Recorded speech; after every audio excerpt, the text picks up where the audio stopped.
Wahabi ini punya ahli hadis namanya Al-Albani. Mengapa Al-Albani? Karena Wahabi gak punya ahli hadis yang kompeten. Hadis ini disahihkan oleh Albani. Itu berarti buku Wahabi. Albani ini orangnya kalau kata orang sekarang mincela, minceri. Ada ulama Wahabi yang namanya Syekh Utsaimin di Saudi. Saya punya kitabnya di rumah. Ketika membahas hadis kullu bid'atin dhalalah, semua bid'ah adalah sesat. Apa kata beliau? Hadza kalamun 'amun musawwarun bi aqwa adawatil umum wa huwa lafdhu kullu. Ini redaksi umum yang dipagari sur ya sur. Sur itu kan istilah dalam ilmu mantek. Wahabi ini mengharamkan ilmu mantek tapi dipakai istilahnya itu.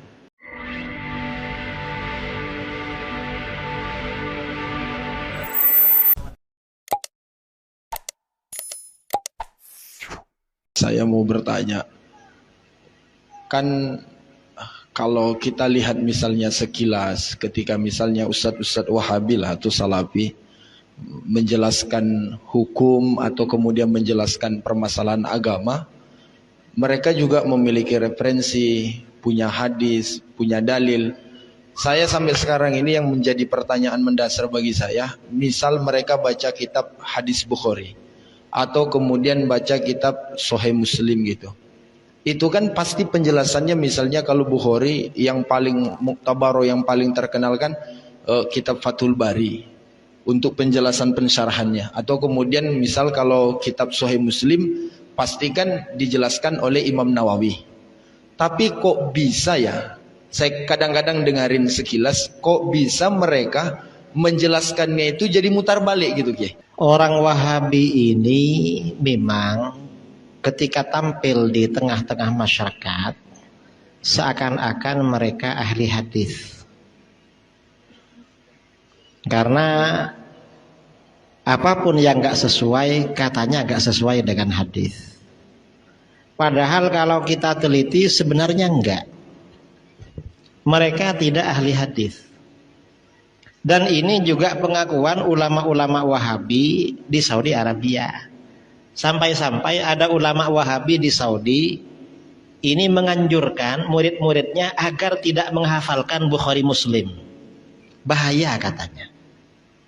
Ya maksudnya bahaya pada ajaran Wahabi. Bahaya menghafalkan Bukhari Muslim. Nah, yang terjadi di lapangan, Wahabi ini hanya mengambil sebagian hadis. Dan biasanya yang sesuai dengan kepentingan mereka.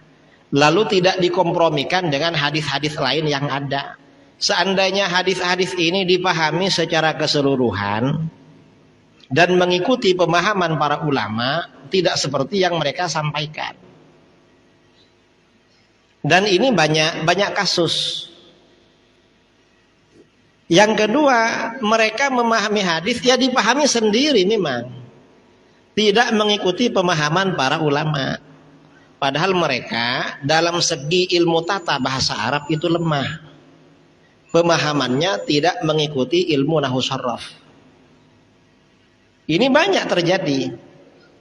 Karenanya memang para asatid, dan alhamdulillah ya ustadz-ustadz kita ini banyak menjalankan.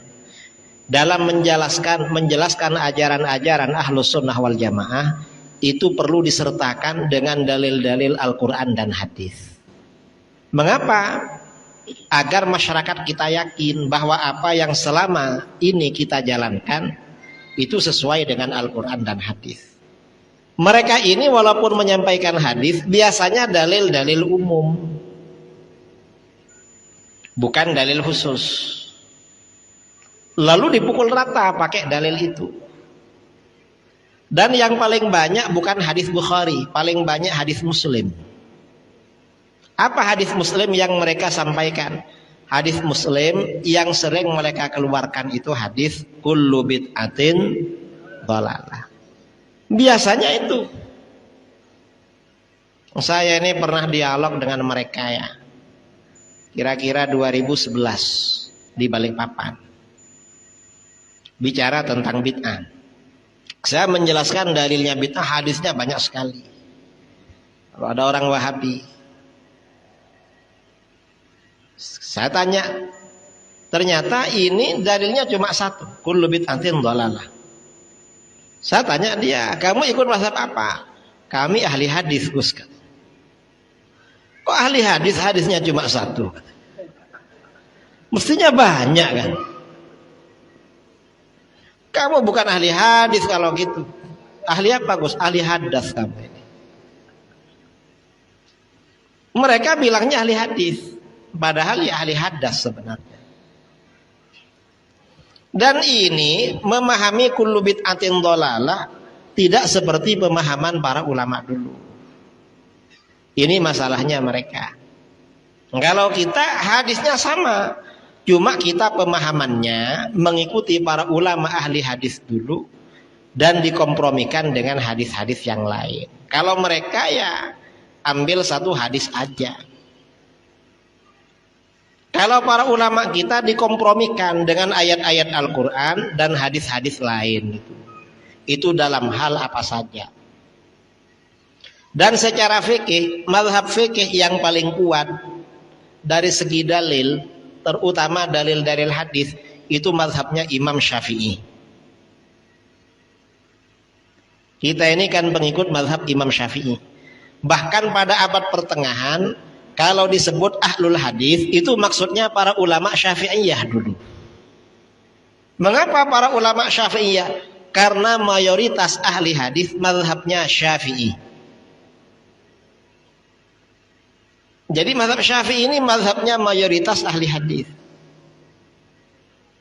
Dari dulu kira-kira 80% ahli hadis ini mazhabnya Syafi'i. Jadi yang paling kuat memang mazhab Syafi'i memang. Karenanya rata-rata para penulis syarah kitab-kitab hadis itu memang ulama Asy'ariyah.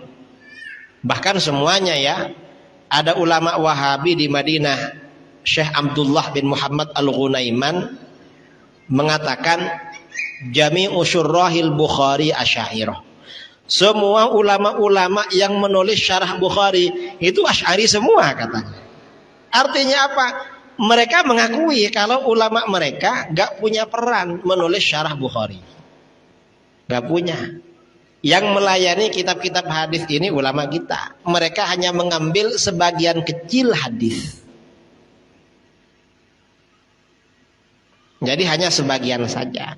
Ini bukan berarti mazhab di luar Syafi'i tidak punya dasar hadis. Punya juga. Cuman pengakuan para ulama di luar Syafi'i memang yang paling kuat mazhab Syafi'i dari segi dalil hadis. Ada kitab ya namanya Al-Insaf fi Bayani Asbabil Ikhtilaf, karangan ulama India Syah Waliullah Ahmad bin Abdurrahim Ad-Dahlawi. Jadi memang kata beliau mazhab yang paling bagus itu mazhab Syafi'i. Mengapa? Mazhab ini paling akurat dan dalil hadisnya paling kuat. Bahkan kitab-kitab hadis itu disusun hanya untuk melayani fikih Syafi'i. Ini kata beliau memang paling kuat. Kalau ada orang Wahabi pakai dalil, itu biasanya sebagian hadis dan tidak dikompromikan. Kemudian tidak mengikuti pemahaman para ulama ahli hadis. Biasanya begitu. Kalau itu khusus masalah Wahabi. Ini hampir semua persoalan itu yang menjadi khilafiyah antara kita dengan Wahabi seperti itu. Padahal yang paling banyak dasarnya ya kita ini dasarnya hadis-hadis itu ramai. Amaliyah tradisi di Nusantara ini, apalagi tradisi zikir bersama, maulid, itu dalil hadisnya banyak sekali itu. Yang menentang itu hadisnya cuma satu, yaitu hadis kullu bid'atin dhalalah. Itu aja dalilnya. Cuma ini hadis ini dijadikan dalil umum. Kalau kamu datang ke tempat servis mobil ya atau motor, itu ada kunci namanya kunci Inggris. Saudara tahu kunci Inggris? Kalau bautnya besar dibesarkan. Ya hadis kullu bid'atin itu dianggap kunci Inggris sama mereka itu. Dicocok-cocokkan. Nanti ada orang bikin maulid haram ini. Mengapa? Dulu Rasulullah gak pernah bikin acara maulid. Kalau memang pernah, coba ustadz siapa yang diundang ceramah? Gak ada riwayatnya. Berarti bid'ah, dan bid'ah itu sesat. Dalilnya kullu bid'atin dhalalah. Padahal ini gak membicarakan maulid kullu bid'atin dhalalah. Ini bid'ah. Yang dimaksud bid'ah ini bid'ah yang bagaimana? Kan perlu penjelasan para ulama. Para ulama ahli hadis menjelaskan yang dimaksud bid'ah dhalalah ini ya bid'ah yang sayyi'ah, itu yang tersesat. Kalau bid'ah yang hasanah gak dhalalah. Karenanya kalau kita perhatikan di kitab-kitab Wahabi, ya, kaidahnya tidak jelas. Gak ada kaidah yang baku. Artinya apa? Kaidah itu kalau sesuai dengan kepentingan mereka dipakai. Kalau gak sesuai gak dipakai. Misalnya ada ulama Wahabi yang namanya Syekh Utsaimin di Saudi, sudah wafat sekitar tahun 99 atau 2000. Saya punya kitabnya di rumah. Ketika membahas hadis kullu bid'atin dhalalah, semua bid'ah adalah sesat. Apa kata beliau? Hadza kalamun 'amun musawwarun bi aqwa adawatil umum wa huwa lafdhu kullu. Ini redaksi umum yang dipagari sur, ya sur. Sur itu kan istilah dalam ilmu mantek. Wahabi ini mengharamkan ilmu mantek tapi dipakai istilahnya itu. Aneh mereka ini. Mengharamkan tapi pakai. Ini redaksi umum dan dipagari dengan perangkat yang paling kuat yang menunjukkan keumuman, yaitu kullu. Karenanya bid'ah jangan dibagi-bagi lagi. Alasannya karena ada kullu. Di bagian lain kitab yang sama, ketika berdialektika dengan orang-orang Mu'tazilah, Mu'tazilah mengatakan Al-Quran makhluk. Mu'tazilah pakai dalil umum juga di dalam Al-Quran. Apa dalilnya Mu'tazilah? Allahu khaliqu kulli syai'. Allah pencipta segala sesuatu. Wal Qur'anu syai'un. Dan Quran itu sesuatu, berarti diciptakan oleh Allah. Apa kata Syekh Utsaimin? Oh gak bisa ini. Ini walaupun ada kullunya, kullu ini masih bisa dibatasi. Ini gak bisa, walaupun semua bisa dibatasi. Mengapa? Karena di dalam Al-Quran ya ada ayat tentang Ratu Bilqis. Ratu Bilqis itu di dalam Al-Quran disebutkan wa utiyat min kulli syai'. Ratu Bilqis ini oleh Allah dikaruniakan segala sesuatu. Kata Syekh Utsaimin, padahal gak semuanya milik dia. Contohnya kerajaan Nabi Sulaiman gak dimiliki sama dia. Jadi kullu itu gak berarti bermakna keseluruhan. Ini Syekh Utsaimin. Artinya apa? Kaidah itu tidak baku. Termasuk ahli hadis mereka Syekh Al-Albani. Wahabi ini punya ahli hadis namanya Al-Albani. Mengapa Al-Albani? Karena Wahabi gak punya ahli hadis yang kompeten, yang mumpuni, gak punya. Dan Syekh Al-Albani ini banyak tidak menjalankan kaidah secara baku. Kadang seorang rawi hadisnya dinilai hasan atau sahih.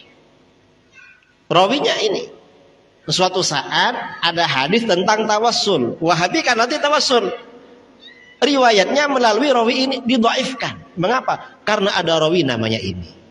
Padahal di kitab lain ketika hadisnya agak menyangkut tawassul dibilang hasan atau sahih.